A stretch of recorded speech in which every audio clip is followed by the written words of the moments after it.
Alright guys, welcome to this page of the notes. Now, what's going to happen here is we're going to get a little bit more practice, but remember there were 4 ways to represent a relation. We're going to see a couple of those other ways here. I'm still asking you to find the domain and the range, so we'll need to do that. I'm still asking you to figure out if the relation represents a function, so we'll do that as well. And is it one-to-one? Is it onto both or neither? So we're going to be doing everything we did. The directions are exactly the same as they were on the previous page, just now I'm mixing up the way the relation is given to you. So let's jump right into this and see how they go. Please feel free to work ahead. You will be mapping for every one of them and then come on back, check and see if your answer matches mine. Let's start with part A as we get going with this, or part A, part A of this. All right. I am going to need to make a map. So I'm going to put all my domain values in here first. Remember, the domain is all values of x. So I'm going to take just the guys that are in the top of my table or my chart. Please do not let the fact that this table is written horizontally throw you off. I can write the table horizontally. I can write the table vertically. Same, doesn't matter, right? X goes on the top when the table is horizontal. X goes on the right when the table is vertical. Y will be on the bottom horizontal. Y will be on the left when it's vertical. All right, all I've done is I've taken that vertical table, I've just flipped it up. Okay, don't let the horizontal part throw you off. I'm going to pull out the values, making sure that I eliminate duplicates, putting them in increasing order. -2 is my smallest number, so it will go in first, -2. After -2, I have -1. It appears twice, so I'm only going to write it once, and 2 appears twice as well. I'm only going to write it once. Okay, that's my domain values. So now I know what my I know what my domain is. The range is going to be the y values. Make sure that you eliminate duplicates. I'm going to put them in increasing order. -2, -1, 0, 1, 2. I need everybody because nobody is duplicated. So -2, -1, 0, 1, and 2. Put them in a box and call those my range. All right, now I'm going to draw my arrows. So here's the way it goes. I have 2 going to -2. So I have 2. It goes to -2. I have -1 going to -1. So let me draw -1 going to -1. I have -2 going to 0. I have -2 going to 0. I have -1 going to a +1. All right, right away I see now that I have a problem. We should immediately recognize I cannot have a domain value going to 2 range values, and -1 goes both to -1 and goes to 1. This is just a relation. It is not one-to-one. It is not going to be a function. But let's go ahead and continue anyway because I got one more to go. 2 goes to 2, and again I have yet another problem. Even if you hadn't caught it here with -1, 2 also goes to 2 range values. 2 will go to -2, and 2 goes to a +2. That is not allowed for a function. So this is going to be neither.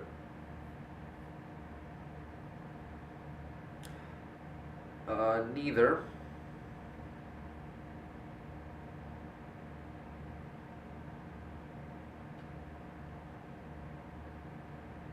And it is not a function. It doesn't pass the one-to-one test.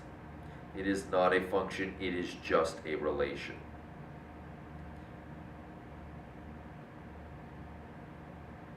Not a function.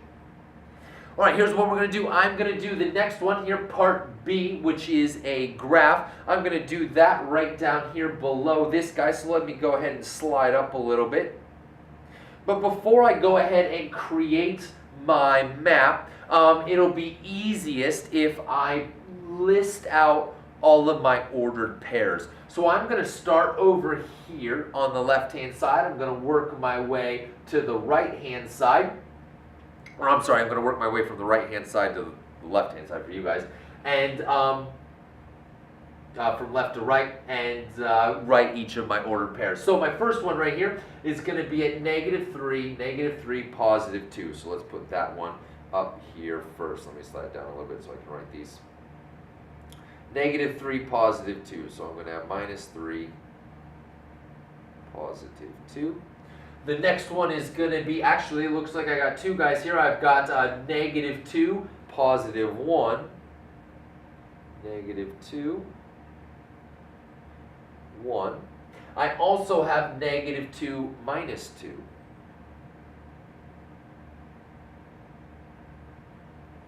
The next one's going to be at negative 1, positive 1. After that, I'm going to have 0, positive 2. I then have positive 1, negative 2. The next one is going to be, that looks like a positive 3 to me. 1, 2, 3, negative 3. So 3, negative 3. And my last one is going to be out here at positive 4. And 1, 2, 3, 4, positive 4. So 4, 4. All right, now that I have all of my points in my graph written out as ordered pairs, let me go ahead and take the x values, increasing order, don't repeat any of the duplicates, and then my y values, my range values, increasing order, don't repeat any of the duplicates. So we're going to do part B right over here. Let me label it. And here we go. All right, taking a look at my domain values, it looks like minus 3 is my smallest one. So I'll put that one first, negative 3. Next is going to be negative 2. It appears twice, so I'm only going to use it once. After that should be a negative 1, and then 0, and then 1, 3, and 4. There's my domain values,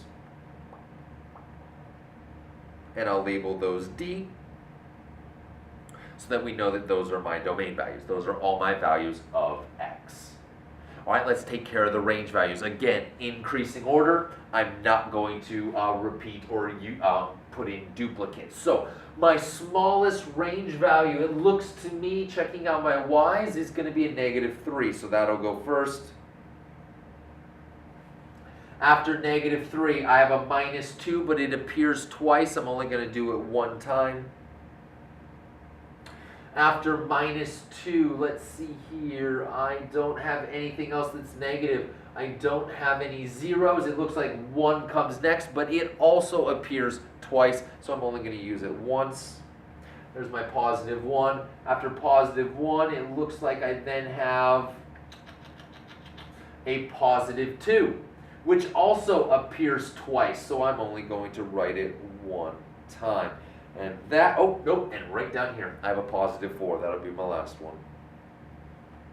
All right, let's go through there, make sure I got everybody. 2, I got it. 1, I got it. Negative 2, I got it. 1, 2, negative 2, negative 3, 4, got them all. All right, these are my range values in increasing order, no duplicates. Increasing order and no duplicates. Time to draw your arrows. All right, here we go. The first one, negative 3 goes to, wow, negative 3 goes to a positive 2. That's going to be all the way down here. There we go. Then I have negative 2 going to 1. That's not that far. That's just going to be right over here. Then I have negative 2 going to a negative 2. All right. At this point, we know what's going to happen, but let's just keep going for the sake of the problem. Negative 1 to 1. Okay, I got, right, a range value going to 2 spots. I got a domain value going to 2 spots. It's neither 1 to 1 nor onto. This is not a function. It is just a relation. But let's keep going for the sake of the problem. 0, 2. 1, negative 2. 3, negative 3. Ooh, that's a long way up there. And 4 going to 4. Okay, I got a bunch of lines crisscrossing all over the place. Hopefully you can see it a lot better on yours, but here's what I see right away. I see that actually right here, this negative 2 goes to 2 spots in the range. Now, it is the only one that goes to 2 spots, but that's all it takes. One domain value going to 2 range values negates this from being a function. So we are neither. And the reason that I am not onto is actually for a couple of reasons. There's a bunch of them. Check this out right here. 2 comes from both -3 and 2 comes from 0. Here's another one. 1 comes from a -2 and 1 comes from a -1. So that doesn't work. Right, here's another one. -2. -2 comes from -2 and -2 comes from, follow my line, comes from a +1, right? So there's a bunch of them that keep this from being onto. So we are neither, and this is not a function.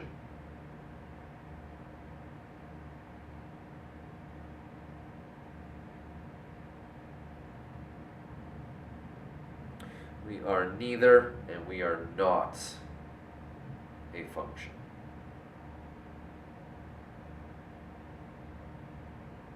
It is still a relation. Just because it isn't a function doesn't mean that it's not a relation. All of these are relations. We're just checking to see, is the relation also a function? In order to be a function, it must pass this one-to-one test.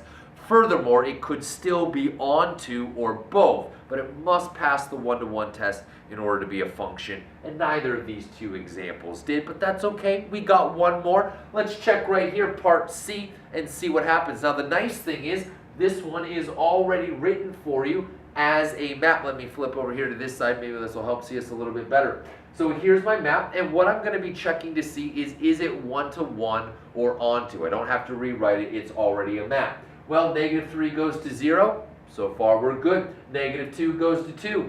So far, we're good. -1 goes to 6. Awesome. 0 goes to 4. Great. And 1 goes to 6. Everybody in the domain goes to 1 range value. Yes, we are 1-to-1.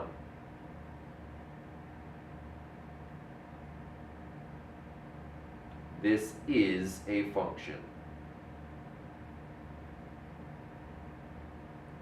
All right, so what we see here is that this relation is representative of a function based on the one-to-one test. Let's check to see if it's onto. In order for it to be onto, each of the range values must go to 1 domain value. 0 corresponds with -3, we're good. 2 corresponds with a -2, we're still good. 4 corresponds with 0. Awesome, still good. 6 goes to -1 and 6 goes to a +1. We are not onto. In order for it to be onto, each of these guys must go to exactly 1 domain value. So we are not onto, we're just 1-to-1. It does represent a function. And that takes care of all the problems on this page of the notes. Go ahead and head on over to the next page, and I'll meet you there.